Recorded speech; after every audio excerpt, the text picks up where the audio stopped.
right now we are talking to Holger Weßling, also known as Harvey Dent. And you are known to have worked for Data Becker when they were still around, a German book publisher for computer books. And they were also active abroad. And yeah, so now let's talk a bit in this interview how it was for you to work for Data Becker. But let's first start with, how did you actually get in touch with computers? Hi, Jörg. Thanks for the chance for this interview. It's a long time ago, and I have good memories at that time. It was the 80s, my favorite years, the 80s. And I just left school and started my education. It was 1983. And from my very first money I all collected it. And I knew about a new Commodore 64 is rising up to the market. And everyone told me, don't spend your money on the VIC-20. There's a better one coming. And if you want to get into computer business, you should use this one. So I get all my money. And as soon as I have enough, I go to Kaufhof in Düsseldorf and bought my very first Commodore 64 for 589 Deutschmark at that time. And I always was fascinated about what I heard before. There was a very short and tiny fair in Düsseldorf with computers, and I had a chance to look at it. And there was very, very few and very, very old stuff. But it was very interesting to see what you can do with BASIC. Just with BASIC, to learn things, to program, to do things by yourself, that you are free and what you can do, and you're just to using your abilities. And that was my anchor to see, okay, that's something for me. I have to learn this. And that's why I get into Commodore 64 and learned BASIC. And that was my very first beginning. You said 500 German Deutschmarks roundabout. How long did you save for that? At that time, I don't have to pay rent for my mother. I lived with my mother and my sister, but I don't have to pay very much. And so I can, all the money I have got for my education, I collected it. And so it was very easy. And I could bought the data set too. This wasn't included in the package at that time. And some tapes, yes. And I guess you didn't buy a monitor, you hooked it up to your television. Yeah, and it was the television in the living room. It was black and white, but it was a start. Yeah, like for many owners at that time. Yeah, but very soon I have enough money to buy a green monitor that I have in my own room set up, so it was quite better. You didn't go to color yet? That took some time. The next monitor was a yellow or Bernstein monitor, because he has a more crisp finish and a more crisp visual. But that held very long, because I see at the front of me, he was working with a color monitor, and that hooked me. And so I sold my other monitors and bought a color monitor. Yeah. And how did it continue? Did you always have a sense for writing? No, not at that time. Not at that time, no. It was more the fascination of the computer itself, how it works. I learned electronics, radio electronics at that time, and I knew how an integrated circuit is working. And so the first things I did 2 or 3 weeks after I had the Commodore, I opened it up, looked it up, and so there are ICs I recognize. And there's a capacitor, and there's a resistor, and this was fascinating for me. So this was everything that hooked me. It was the way that I can program. It was the way that I can took it apart, because I can work with all my electronic tools to repair it, to change it, to transform it. My Commodore 64 looks after half a year, a switch here, included loudspeaker, a reset button, and whatever. It wasn't just any original. Nothing like it. I built an amplifier and several other items. It was just fun. Did it still work after all the modifications? Yeah. And later, I believe about 2 years later, when I have my 1541, the hard drive, the floppy disk drive, I built the whole thing up in a 19-inch rack, about this size, just one high, with an extra keyboard, original Commodore keyboard at that time, and 2 disk drive, and many switches. Just a beauty at that time. Very, very simple, very, very clean, but it worked, still worked. Everything from my very first Commodore, still my very first Commodore. I always repaired it. There was always one IC that smoked because it gets too hot, so I had to repair it. Or I shortened something at the user port, so I have to change the CR. At some point, the SID chip was broken, so I have to change it. And at the Commodore I had, the SID chip was still soldered, so I have to solder it out, and I have to plug it in again. But it was fun all the time. Yeah, it was one of those early boards, because the later boards had it socketed. And there are even some revisions of the Commodore 64 board that have most chips socketed. Yeah, but this is not quite later. That's true. So, how did it start then that you wrote books? How did you discover your thing for writing, or where you discovered in a way? Okay, this is a workaround.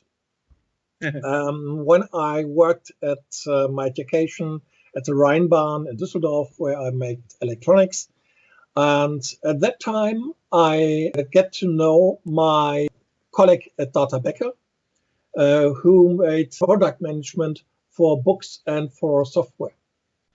And we get to know each other, and we get friends. And he was my predecessor at that time. And he says he wants to leave Data Becker. And he said, I leave in 3 months if you're interested. Just get to them, write them a letter that you're interested, and I will talk to them. And then we have a meeting, and then you can have the job. And so it was.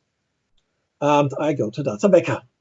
But this time that I very first got to Data Becker, this was a very special day. I tell you later. And so I started at Data Becker, and I know they were working books, they were working software, and books with software, and only software, so everything. And I was very new to it. I knew what my work will be. I have to do manuals. I have to do a complete book by its own. I have to do a handbook. I have to do indexing, and much, much more. He told me what his job was, and I was fascinated. I said, "Okay, very interesting." And so I get into it as I was there, and there I get my interest for writing the book by myself. So you mentioned they also produce software. I spoke to other people who worked at Data Becker before, and not many of them were involved in the software side. So which era of Data Becker you actually experienced? Between 1991 and 1994. The last Amiga program I was involved in was Data Becker, Becker text. Ah, The last version is 3.5, 3.0 and 3.5. This was programmed just for us, and several other tools before. I do not remember what it was, but that was the most common tool and the most best-selling Amiga tool from Data Becker at that time. I guess at that time they also didn't do any more Commodore 64 books. No, that was before me. I was in the last years of the Commodore section. I only was there for Amiga. But you knew Data Becker as a user before? As you said, Yes. you had an C64 early on. You probably had Data Becker books. Yeah, I had. Yeah. And I heard stories how they were produced. And I heard stories about Data Becker, how they are working, how the programmers are slaved to work, and so many rumors about Data Becker, so many. And then there was a program called Becker Mart. I don't know if you know it. It was a mock-up for Data Becker. And very funny one, but it showed Data Becker from a very strange side. And so before my first day I got to Data Becker, I have a very, very mixed up feeling about everything I heard before. Before I entered the first time, I never was in the shop before. And the publishing company was a level above the shop, directly above the shop. So I entered the door and get to the front desk and says, I have a meeting. Yes, just wait a moment, something coming up. And on the other side of the room, there was a door. The door everyone was talking about. Rumors told, when you go into the door, you're trapped. There are dungeons where the programmers are slaved and are destined to program just for Data Becker. And yeah, okay, I was very young at that time, and I was nervous a bit. So someone came through the door, my friend at that time, and got me. And there was just a normal staircase going down to the cellar and up to the publishing rooms. And there was going in, but my heart was beating because I knew the big Data Becker company, and they are maybe interested in me, and I can work for them. And I knew Data Becker. Everyone knew Data Becker at the time, not only in Germany, but whole Europe knew about Data Becker at that time. And that was only that day, just the first day over there was very, very fascinating. But I also know that they worked with other companies abroad to publish books or republish software. Yeah. For example, the program Syntiomat was actually published abroad by another company. Yeah. And interestingly, if I'm not mistaken, it was originally published by Data Becker, despite it was an English program. Yeah. So at that time, when you were around, they probably stopped cooperating with other companies and published the books and the software themselves in English? Yeah, that's right. At my time, I never had anything to do or had to spoke to another company about some books or software. It all came from Data Becker itself. So were the rumors true? How was it for you? I mean, it couldn't be so bad, otherwise you wouldn't sign a contract, right? Yes. To work there. Yeah. No, it wasn't bad at all. Just the contrary. It was the most fun time I ever had. It really was. It was the early 90s. It was just after the 80s. It was the Amiga time itself at that point. Everywhere I go, and every fair I was with my Data Becker logo, everyone recognized one and says, "Oh, you're working with Data Becker." red on white. This is a logo. You must know Data Becker. And everyone wants to talk about the rumors they heard also, and asked me about what is Data Becker like to be there and work there. And it really was just a fun time. Everyone was nice and focused.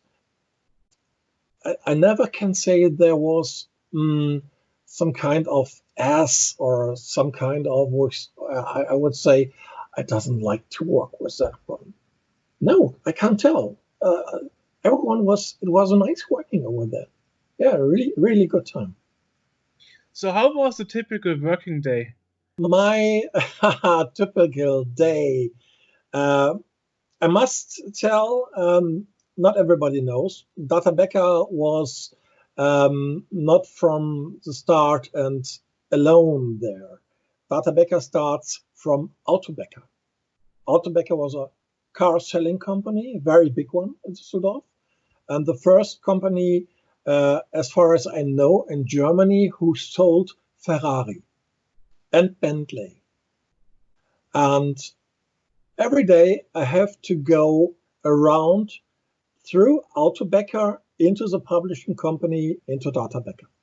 And every day I have to go through these cars. And sometimes there are cars worth 150,000 Deutschmarks at that time. And this was a lot at that time. And then I have to go in the publishing company. So it was fun, because always week to another week, other cars were there. And I saw a lot of new, very brand new cars and fast cars and furious cars, and was also along the entry to get to the publishing company was worth to go there, because I have to knew the way through the cars. That was nice. My day, my job was not only to write books. This is just a part of it. My job was more to get in contact with new authors, or an author sent us a software. I have to test the software. I have to figure out if their problem has it the capability to be sold. Can we solve it? How much have to be changed that it can be sold? You know, programmers, they are focused and they work that it will function, that it will do what they want to do. But it's not always usable for a user. So it has to be changed and adapted. So it was my job to look out this software, get in touch with the authors. And if we agree that, yeah, he will make some changes, then we were talking about contracts. So my job was also to deal with him everything from the contracts, except the signature. But everything else was my job to take with him. How much he gets or how less he gets, I have to say it wasn't very much at that time. No, and some programs we didn't get because the author said, how much? No, I do it on my own.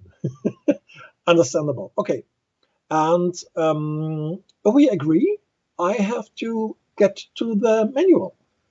And the manual at the time was The Help by F1, also on Amiga.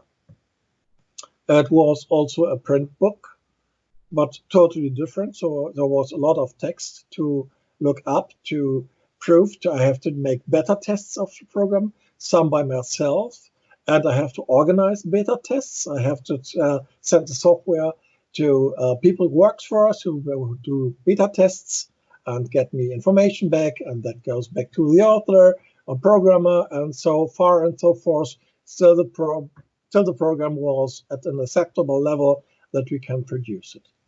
So I have to, no programming. I have no time for programming. I just have to figure out new software. I have to find out new software. I have to search the web. I have to search magazines for new software that could be interesting for Goldene Serie by Data Becker, or for collections or whatever. I have to search for new authors who will write for Data Becker, and not only for Amiga, because at that time, 1993, Data Becker decides to close the Commodore section, and I had to work for the PC section. And that was a time where I say, okay, I have to get a new job, because Data Becker is no more the Data Becker to me as it was before. Because of the PC section start?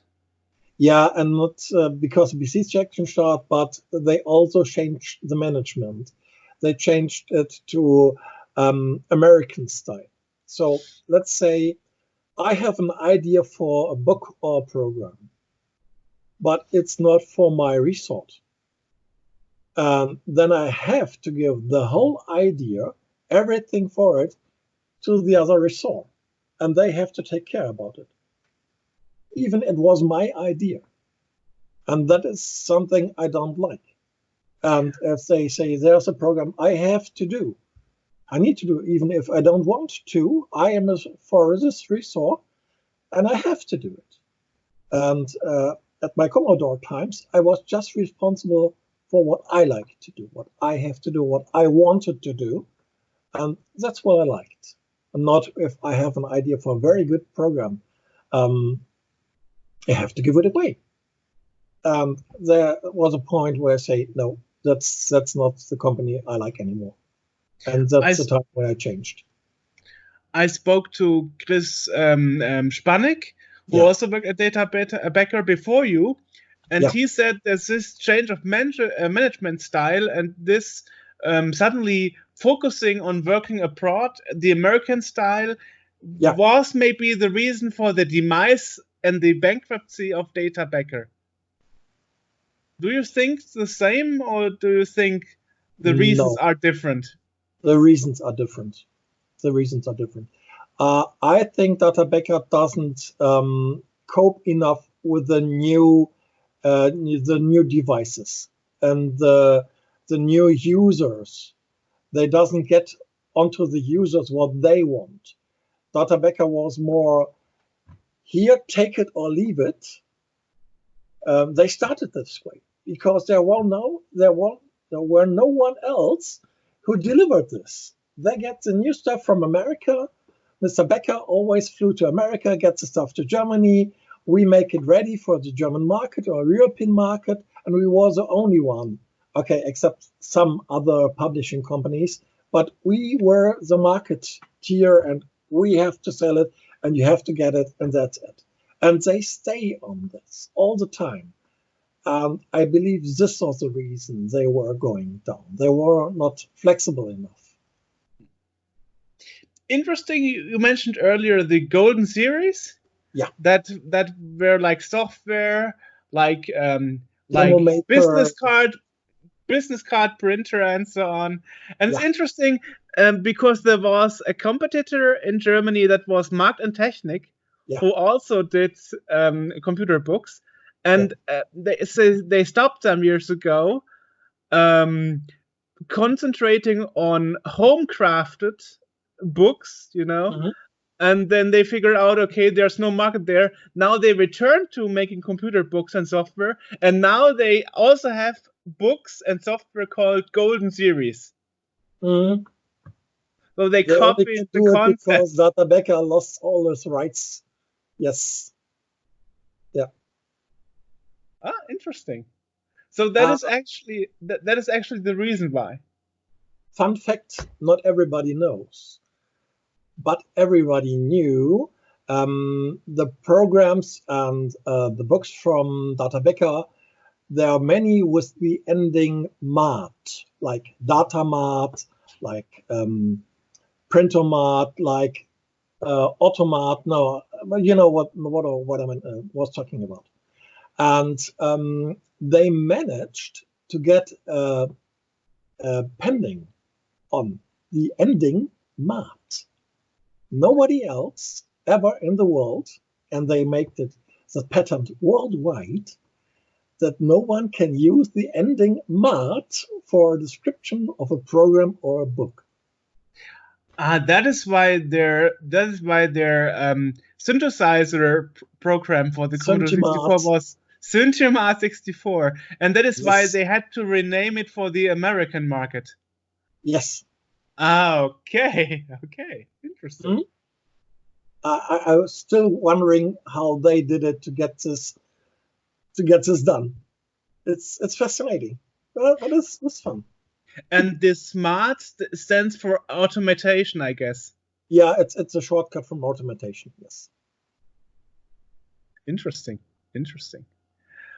So, what were the typical books? I said you said writing books was not your main focus, was only a part of the job. Yeah. But what are the books you had your hands in while you were at Data Becker? Just an example. The very last issue of the big book Amiga. Yes. The problem at Data Becker was, as a product manager, you didn't get a notice in the book that you was the product management or did the lecture or something else. You didn't get any note, just the authors and Data Becker itself. So I can't prove in what books I had my hand in. I can tell something, but I can't prove it. That sounds a bit like Atari did, and that is why Activision was founded, because they never gave any credit. Yeah, That's no, interesting. no. The only credit I get was another fun story. Not really, but okay. Before I worked at Data Becker, I worked for Data Becker because I knew my predecessor and he get me some jobs. I made the music for the Data Becker demo maker. All the music on the demo maker is done by me.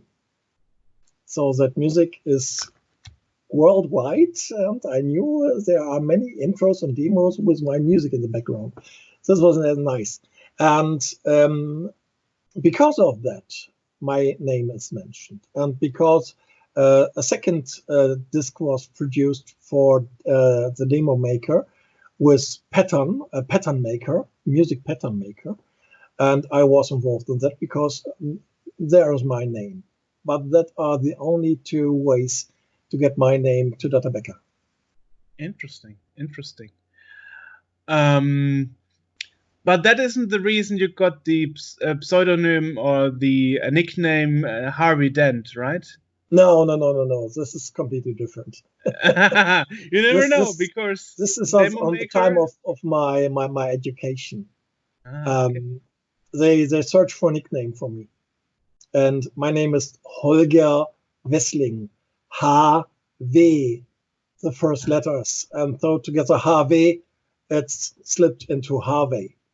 That's all. Interesting. So now we know something that you skipped. After learning BASIC, you also learned assembler, because back in the days you couldn't make music with a composer program. You probably had to code the music. Yes, we could. And I didn't. I only learned a little bit assembler. I learned Pascal at that time. Okay. Because I have to swap to a PC at some point.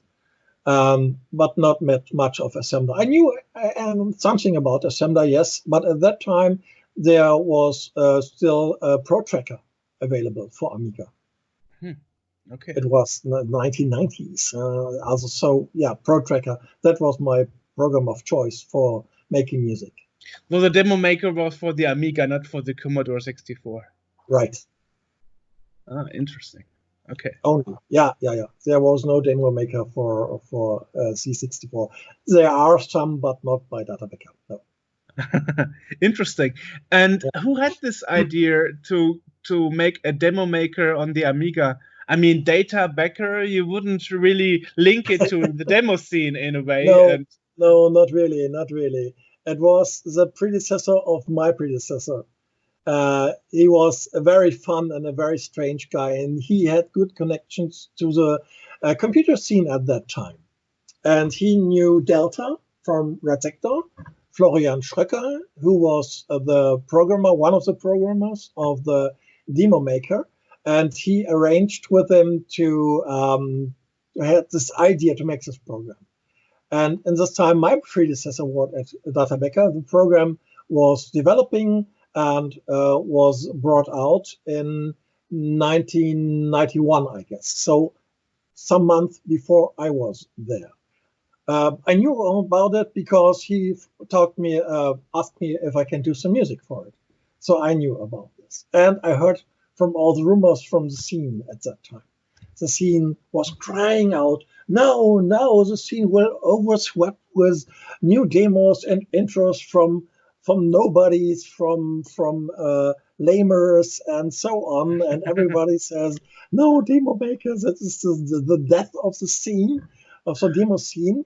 But no, it wasn't at all. The program was nice, it was fun, but it was very, very limited in its function. So yes, you can make an intro with it, and that's it. But it was a really nice time and a disturbing time for the demo scene. That must have been around 93, because I know that the first time the demo scene was told to be dying was 93. No, actually, this was at the time the demo maker came out. This was before. 91. 91? Yes, around 91. Okay. Because I only heard about the demise in 93, and then there was another demise at the beginning of the 2000s,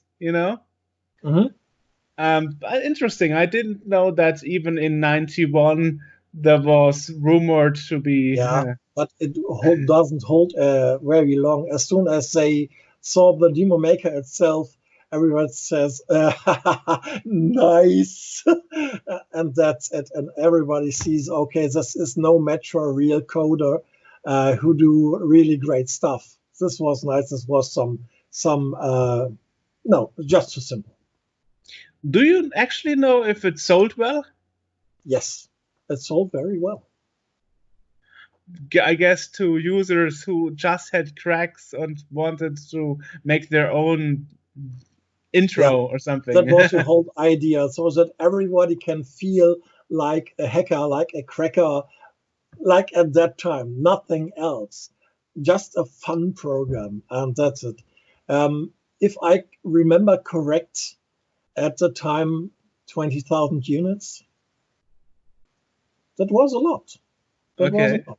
And a reason to make a second disc and a third disc with add-ons, new graphics, new symbols, new fonts, and the music kit I was talking about was selling very well. Yes.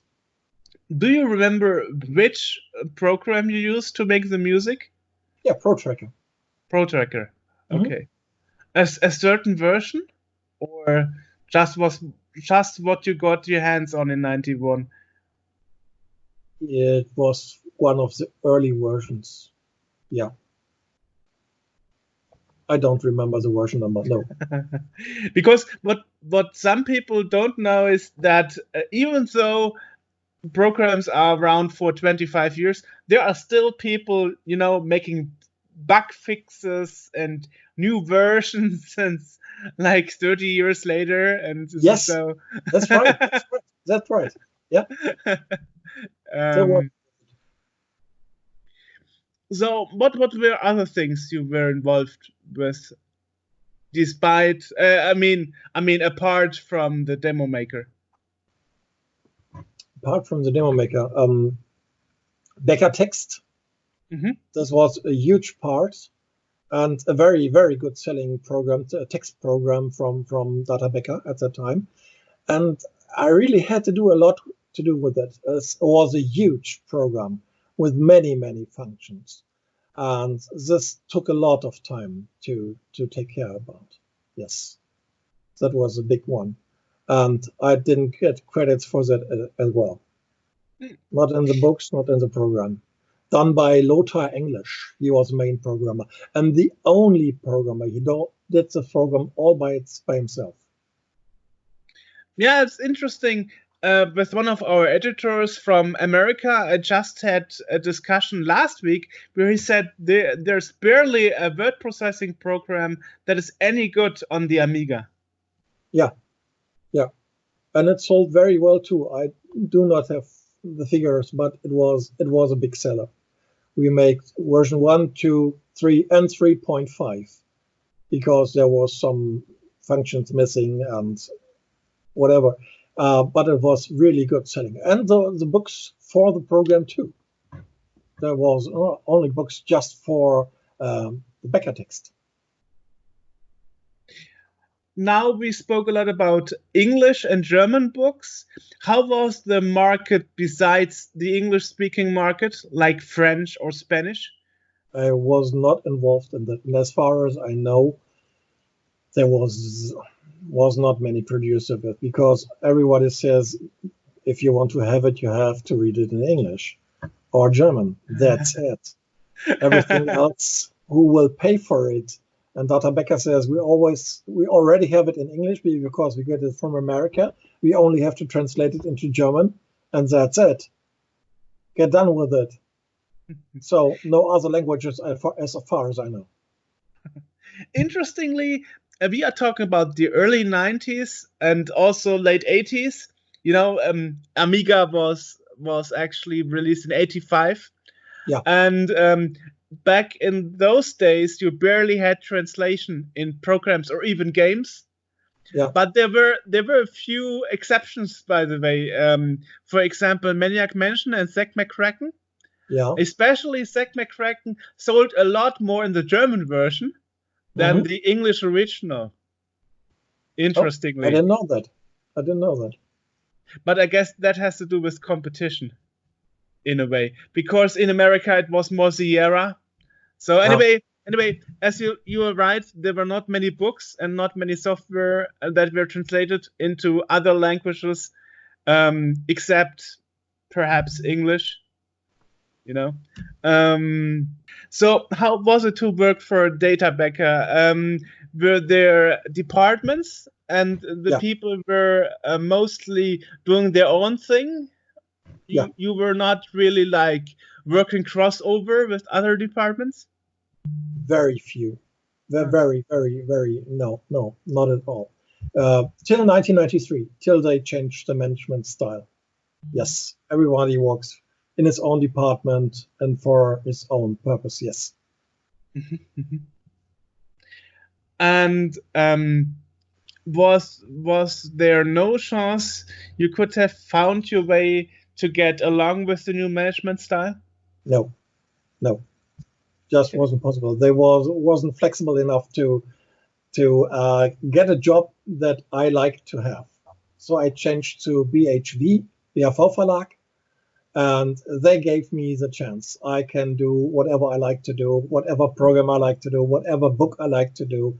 It was my idea. It stayed with me. I do it from the beginning till the end. That's so sad. Do you actually know why Data Becker decided to change management style? No. I believe that Dr. Achim Becker says maybe he was very often in America, and maybe he just says it's a new style.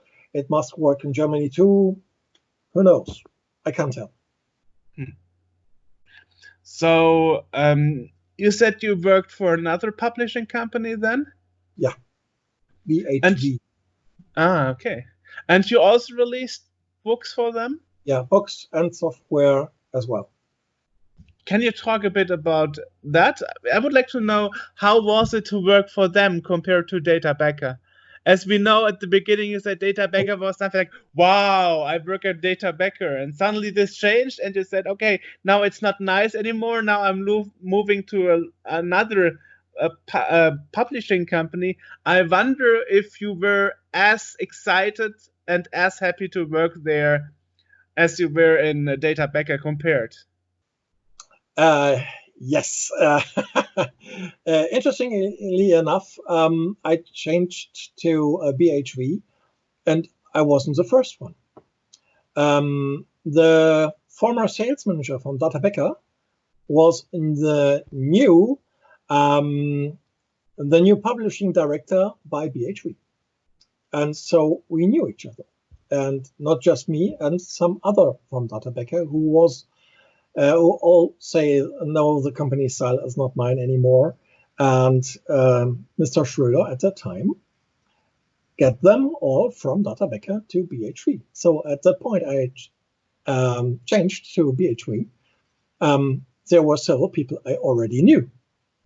So this was very, very easy going from one company to the other. It was different.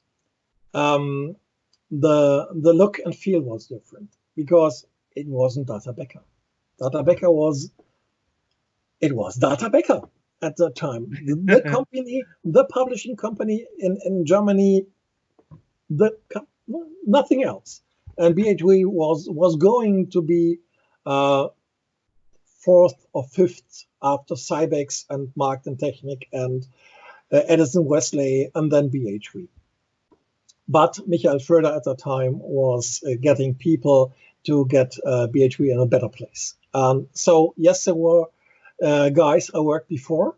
And so it was very, very easy and not the same fun because it wasn't, I will not say Data Becker was like a family. That would be too much of it. But it was a feeling like it. And the department I was working, the resort, there was a bunch of people and all stay focused and all, he has this resort, he has this resort, and he likes to do only what he wanted to do. And we also have the same spirit. And then the management changed and everything changed and the atmosphere changed. But it still was Data Becker. The feeling, that is what Data Becker, that still stayed in me. And at BHV, I never had that feeling again. So it was different. It was fun because there were new people and all people I already knew. It was interesting and it was leveling me up because I could do what I liked to do. That was good, but the feeling changed at that time because it wasn't Data Becker anymore. It wasn't the 90s, the early 90s anymore. It wasn't Commodore anymore. BHV doesn't do any book for Commodore. It was PC only at that time. So this was different. It was a good time. It was fun to work there. Yes, but no, it was just different. But even if you stayed at Data Becker, there was no future for the Commodore anyway. But I guess when you switched in '93, you didn't know that a year later Commodore would file bankruptcy. No.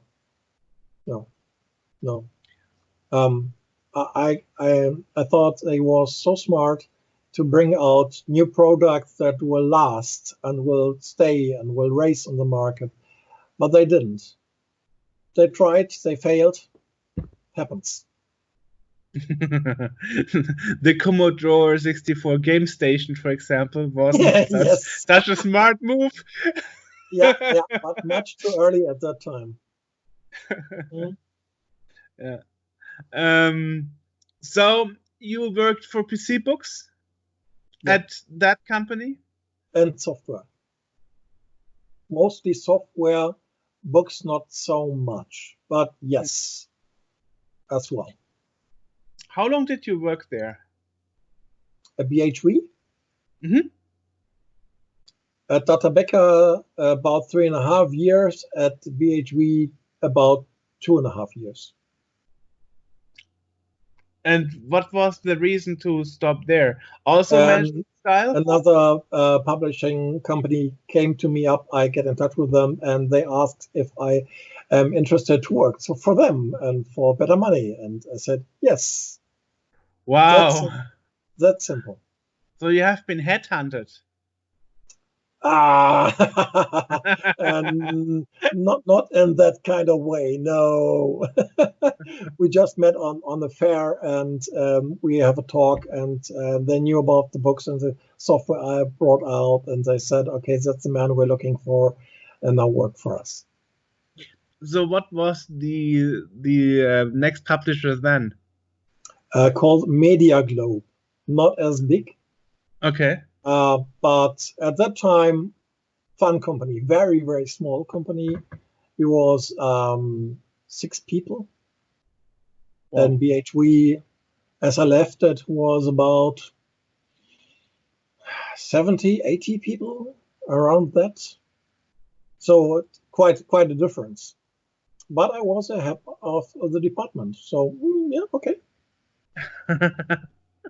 So what software and what books you wrote for Media Club? Totally different stuff. No books, just software. Just software. At that time, I have no interest anymore in writing books or take care about handbooks. Not as much as in Data Becker, because there has a possibility to do it for Commodore and Amiga stuff. That's what I liked at that time. And at BHV, not so many books, just manuals for software. And at Media Globe, at 95% just I take care about product management for software. And mostly card games. They was very selling very, very well. Card games. Yes, Solitaire and stuff. Card games, yeah. Okay, interesting. Rummy and Canastar and very new Schafkopf and different card games. And many, many more. I get some collections, Tetris collections, and other arcade collections. I brought some arcade collections and collections for fonts, for Excel layouts, for Word new layouts, much, much more. But that stopped too, in a way, after some time. Yeah. Yeah. So in 2018, you actually started writing books again as a hobby, actually. Yeah, just a hobby, as I do it now. I am working the company in the IT department. I'm doing first and second level support for the whole company, for German speakers and for English speakers. And it's my daily job. So I have enough time, spare time, exploring my hobbies. And I have more raised interest in Commodore again because of the new C64, the C64. And I never lost contact to the demo scene. And I always was interested in writing again, maybe some music, as I did before on the Pro Tracker. And I'm starting to do music again. But I started with an idea for the new Z64. And as soon as a computer came to the market, I bought one. And I started to collecting ideas out of the scene, out of the internet, my own experiences. And I only have the manual of the book, of the C64. And the manual is just a manual, nothing else.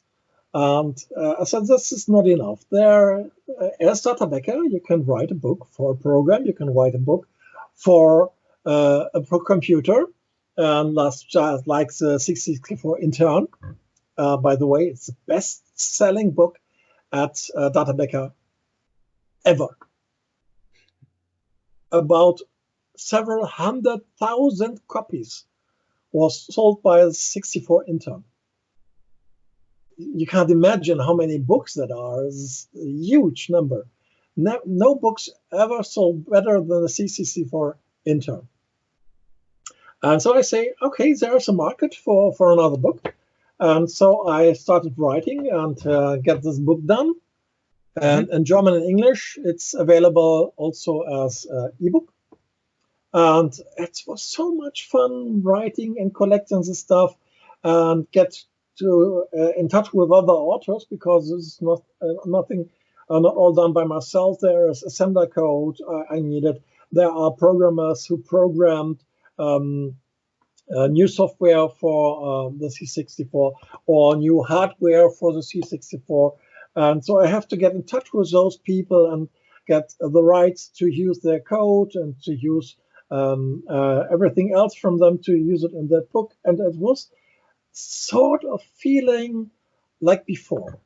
Not the same as at Data Becker, but I do this for myself. I want to do it. I only do it. I'm just the only one that is, it's my baby with everything else in it. And so I stay with it. And I write other books I have started to write. I can't tell about very much of it, but what I can say is I'm working on the new book for the C64 Maxi, and two books actually. One book just like this, with very much information for programmers, for geeks and nerds, and the other book will be about the games, all the games for all the C64 Mini and Maxi, with descriptions, with tips, with tricks, walkthroughs, Easter eggs, and key combinations, everything I can find. I guess it takes a lot of time to write books, especially for the 64 Mini. It's quite thick. So I thought back then, when you started writing the book, you had no idea if this would be a commercial success? No. Or did you just started writing it after it was released? I started writing after that, yes.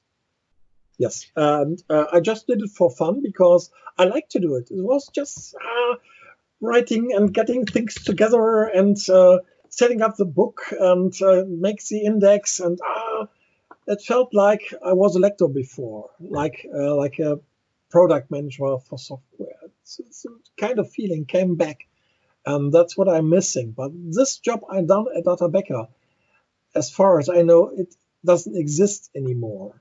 It's this point, and so I do it on my own again. I try to do it on my own again.